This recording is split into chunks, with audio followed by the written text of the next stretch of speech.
ನಮಸ್ಕಾರ, ನೀವು ನೋಡ್ತಾ ಇದ್ದೀರಾ ಸ್ಪೀಡ್ ನ್ಯೂಸ್ ಕನ್ನಡ. ನಾನು ಸಂತೋಷ್ ಕಶ್ಯಪ್. ಕರ್ನಾಟಕ ರಾಜಕಾರಣದಲ್ಲಿ ಇತ್ತೀಚೆಗೆ ಕೆಲವು ವಾರಗಳಿಂದ ಬೇಕಾದಷ್ಟು ಬೆಳವಣಿಗೆಗಳಾಗಿರುವಂಥದ್ದು. ಅಂದರೆ ಹಳಬರು ರಾಜೀನಾಮೆಯನ್ನು ಪಡ್ಕೊಂಡ್ರು, ಹೊಸಬರ ಎಲ್ಲರ ಎಂಟ್ರಿ ಆಗಿರುವಂಥದ್ದು. ಅಂದರೆ ರಾಜಕಾರಣದ ಸರ್ಕಾರದ ಹಲವು ಹುದ್ದೆಗಳಿಗೆ ಎಲ್ಲರೂ ಕೂಡ ಹೊಸಬರಾಗಿ ಆಯ್ಕೆ ಆಗಿರುವಂಥದ್ದು. ನೂತನ ಅಧಿಕಾರಿಗಳು, ನೂತನ ಮುಖ್ಯಮಂತ್ರಿ, ನೂತನ ಅಧ್ಯಕ್ಷರು, ಈ ರೀತಿಯಾಗಿ ನೂತನ ಸಚಿವರು ಎಲ್ಲವೂ ಕೂಡ ನೂತನವಾಗಿ ಈಗ ಕರ್ನಾಟಕ ರಾಜಕಾರಣದಲ್ಲಿ ಕಾಣಿಸ್ತಾ ಇರುವಂಥದ್ದು. ನೂತನ ಮುಖ್ಯಮಂತ್ರಿಯಾಗಿ ಡಿ ಕೆ ಶಿವಕುಮಾರ್ ಅವರು, ಅವರ ಸಚಿವ ಸಂಪುಟಕ್ಕೆ ನೂತನ 13 ಜನ ಸಚಿವರುಗಳು, ನೂತನ ಉಪಮುಖ್ಯಮಂತ್ರಿ, ನೂತನ ಅಧಿಕಾರಿಗಳು, ನೂತನ KPCC ಅಧ್ಯಕ್ಷರು ಎಲ್ಲರೂ ಕೂಡ ಹೊಸಬರು.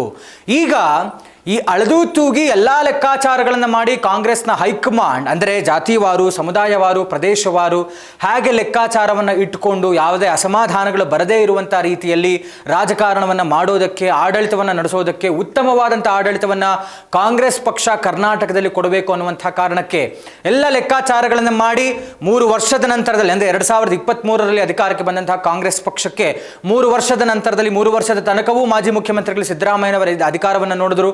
ಅದಾದ ನಂತರ ಆರಂಭಿಕ ದಿನಗಳ ಮಾತುಕತೆಯಂತೆಯೇ KPCC ಅಧ್ಯಕ್ಷರಾಗಿದ್ದುಕೊಂಡು ಕಳೆದ ಬಾರಿ 2023ರಲ್ಲಿ 136 ಸ್ಥಾನಗಳನ್ನು ತಂದು ಕಾಂಗ್ರೆಸ್ ಪಕ್ಷವನ್ನು ಕರ್ನಾಟಕದಲ್ಲಿ ಅಧಿಕಾರಕ್ಕೆ ತಂದಂತಹ ಈಗಿನ ಮುಖ್ಯಮಂತ್ರಿಗಳು ಡಿ ಕೆ ಶಿವಕುಮಾರ್ ಅವರಿಗೆ ಮುಖ್ಯಮಂತ್ರಿ ಸ್ಥಾನವನ್ನು ಬಿಟ್ಕೊಡಬೇಕು ಅನ್ನುವಂಥ ಚರ್ಚೆಯ ಪ್ರಕಾರವೇ ನುಡಿದಂತೆ ನಡೆದು ಸಿದ್ದರಾಮಯ್ಯನವರು ತಮ್ಮ ಮುಖ್ಯಮಂತ್ರಿ ಸ್ಥಾನಕ್ಕೆ ರಾಜೀನಾಮೆಯನ್ನು ಕೊಟ್ಟರು. ಅದಾದ ನಂತರ ಆ ಸ್ಥಾನಕ್ಕೆ ಡಿ ಕೆ ಶಿವಕುಮಾರ್ ಅವರು ಬಂದರು. ಅದಾದ ನಂತರ ಸಚಿವ ಸಂಪುಟದ ವಿಚಾರಕ್ಕೆ ನೋಡೋದಾದ್ರೆ, ಸಿದ್ದರಾಮಯ್ಯನವರು ತಮ್ಮ ಪಟ್ಟಿಯನ್ನು ಕೊಟ್ಟಿದ್ರು, ಡಿ ಕೆ ಶಿವಕುಮಾರ್ ಅವರು ತಮ್ಮ ಪಟ್ಟಿಯನ್ನು ಕೊಟ್ಟಿದ್ರು, ಶಿಫಾರಸುಗಳು ಬೇಕಾದಷ್ಟು ಇತ್ತು. ಇದೆಲ್ಲದನ್ನು ಆಧರಿಸಿ ಅವರು ಲೆಕ್ಕಾಚಾರ ಹಾಕಿ ಒಂದು 13 ಜನನ ಮಾಡಿದ್ರು. ಇನ್ನು 20 ಜನ ಬಾಕಿ ಇದೆ, ಸಚಿವ ಸಂಪುಟದ ವಿಸ್ತರಣೆ ಆಗಬೇಕು. ಇದೆಲ್ಲದರ ಮಧ್ಯೆ ಈಗ ಡಿ ಕೆ ಶಿ ಅವರ ಸಚಿವ ಸಂಪುಟದಲ್ಲಿ ಸಚಿವರಾಗಿರುವಂತಹ ಸತೀಶ್ ಜಾರಕಿಹೊಳಿ ಅವರು KPCC ಅಧ್ಯಕ್ಷ ಗಾದಿಯ ಮೇಲೆ ಕಣ್ಣನ್ನು ಇಟ್ಟಿದ್ರು. ಅಂದರೆ ಕಾಂಗ್ರೆಸ್ನ ನಿಯಮ ಏನಿದೆ ಅಂತ ಹೇಳಿದ್ರೆ, ಕಾಂಗ್ರೆಸ್ನ ನಿಯಮದ ಪ್ರಕಾರ ಯಾರು KPCC ಅಧ್ಯಕ್ಷರಾಗಿರುತ್ತಾರೋ ಅವರೇ ಮುಂದಿನ ಮುಖ್ಯಮಂತ್ರಿ ಅಭ್ಯರ್ಥಿ ಆಗ್ತಾರೆ ಅನ್ನುವಂಥದ್ದು ಕಾಂಗ್ರೆಸ್ ಪಕ್ಷದ ನಿಯಮ. ಹೀಗಾಗಿ ತಾವೂ ಕೂಡ ಮುಖ್ಯಮಂತ್ರಿ ಆಗಬೇಕು ಅನ್ನುವಂಥ ಅಭಿಲಾಷೆಯಲ್ಲಿ, ಆಸೆಯಲ್ಲಿ KPCC ಅಧ್ಯಕ್ಷ ಗಾದಿಯ ಮೇಲೆ ಸತೀಶ್ ಜಾರಕಿಹೊಳಿ ಅವರು ಕಣ್ಣನ್ನು ಇಟ್ಟಿದ್ರು. ಆದರೆ ಅದು ಕೈತಪ್ಪಿ ಹೋಗಿರುವಂಥದ್ದು. ಅವರು ಡಿ ಕೆ ಶಿ ಅವರ ಸಚಿವ ಸಂಪುಟದಲ್ಲಿ ಸಚಿವರಾಗಿದ್ದಾರೆ. ಆ ಒಂದು KPCC ಅಧ್ಯಕ್ಷ ಸ್ಥಾನ ಕಾಂಗ್ರೆಸ್ನ ಹಿರಿಯ ನಾಯಕರು ಅನಿಸ್ಕೊಂಡಿರುವಂತಹ BK ಹರಿಪ್ರಸಾದ್ ಅವರ ಪಾಲಾಗಿರುವಂಥದ್ದು. BK ಹರಿಪ್ರಸಾದ್ ಅವರ ಹಿನ್ನೆಲೆ ನೋಡ್ತಾ ಹೋಗೋದಾದ್ರೆ, ಅವರು ಯಾವುದು ಚುನಾವಣೆಯನ್ನು ಗೆದ್ದಿಲ್ಲ, ಆದರೆ ದೇಶದ ಕಾಂಗ್ರೆಸ್ ಪಕ್ಷದ ಎಲ್ಲ ಉನ್ನತ ಹುದ್ದೆಗಳನ್ನು ಕೂಡ ಅವರು ಅನುಭವಿಸಿರುವಂಥದ್ದು. ಅಂದರೆ ಕಾಂಗ್ರೆಸ್ನ ಹೈಕಮಾಂಡ್ ಮಟ್ಟದಲ್ಲಿ ವರಿಷ್ಠರ ಜೊತೆಗೂ ಕೂಡ ಉತ್ತಮವಾದಂಥ ಸಂಬಂಧ, ಸೋನಿಯಾ ಗಾಂಧಿ ಮತ್ತು ರಾಹುಲ್ ಗಾಂಧಿ ಅವರ ಜೊತೆ ಉತ್ತಮವಾದಂಥ ಸಂಬಂಧ ಇಟ್ಕೊಂಡಿರುವಂಥವರು BK ಹರಿಪ್ರಸಾದ್ ಅವರು. ಮತ್ತು ರಾಜ್ಯಸಭಾ ಸದಸ್ಯರಾಗಿದ್ದಂಥವರು, MLC ಆಗಿರುವಂಥವರು, ಬಹಳಷ್ಟು ಹುದ್ದೆಗಳನ್ನು BK ಹರಿಪ್ರಸಾದ್ ಮತ್ತು ಯೂತ್ ಕಾಂಗ್ರೆಸ್ನ ದಿನಗಳಿಂದ ಕೂಡ ಡಿ ಕೆ ಶಿವಕುಮಾರ್ ಅವರು, ರಾಮಲಿಂಗಾರೆಡ್ಡಿ ಅವರು, ಹೀಗೆ ಕಾಂಗ್ರೆಸ್ ಪಕ್ಷಕ್ಕಾಗಿ ದುಡಿದಿರುವಂತಹ ವ್ಯಕ್ತಿ ಮತ್ತು ನೇರ ಮತ್ತು ನಿಷ್ಠೂರವಾದಿ, ಯಾರಿಗೂ ಕೂಡ ತಲೆ ಕೆಡಿಸ್ಕೊಳ್ಳೋದಿಲ್ಲ, ಪಕ್ಷಕ್ಕಾಗಿ ಮಾತಾಡ್ತಾರೆ, ಪಕ್ಷವನ್ನು ಸಮರ್ಥಿಸಿಕೊಳ್ತಾರೆ, ಎಲ್ಲವನ್ನೂ ಕೂಡ ವಿರೋಧಿಸ್ತಾರೆ, ಪ್ರತಿಪಕ್ಷಗಳನ್ನು ವಿರೋಧಿಸ್ತಾರೆ. ಈ ರೀತಿಯಾಗಿ ಬೇಕಾದಷ್ಟು ಅವರ ಮೇಲೆ ಅವರ ಹಿನ್ನೆಲೆ ಇರುವಂಥದ್ದು BK ಹರಿಪ್ರಸಾದ್ ಅವರು. ಹೀಗಾಗಿ BK ಹರಿಪ್ರಸಾದ್ ಅವರ ಪಾಲಾಗಿರುವಂಥದ್ದು KPCC ಅಧ್ಯಕ್ಷ ಗಾದಿ.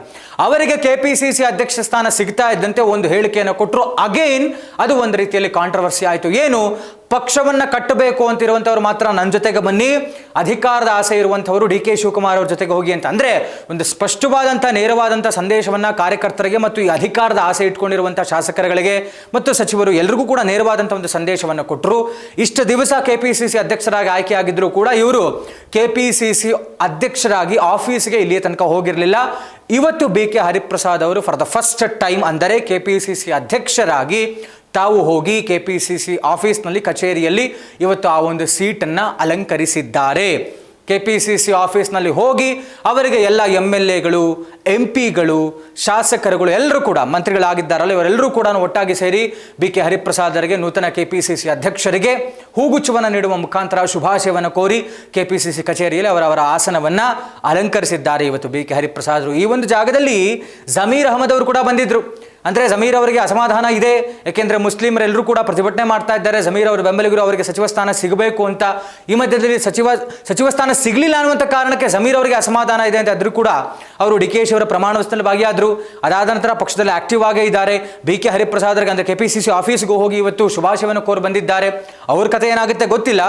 ಬಟ್ ಏನಾದರೂ ಬಿ ಕೆ ಹರಿಪ್ರಸಾದ್ ಹತ್ರ ಲಾಬಿ ಮಾಡಿ ಅವರು ನಮಗೆ ನೆಕ್ಸ್ಟ್ ಪಟ್ಟಿ ಏನು ಬರ್ತಾ ಇದ್ದಲ್ಲ 2ನೇ ಪಟ್ಟಿ, ಅದರಲ್ಲಿ ನಮ್ಮ ಹೆಸರನ್ನು ಕಳಿಸ್ಕೊಡಿ, ನಮಗೆ ಸಚಿವ ಸ್ಥಾನವನ್ನು ಗಿಟ್ಟಿಸ್ಕೊಡಿ ಅನ್ನುವಂಥ ಲೆಕ್ಕಾಚಾರದಲ್ಲಿ ಏನಾದರೂ ಜಮೀರ್ ಹೋಗಿದ್ರಾ ಗೊತ್ತಿಲ್ಲ.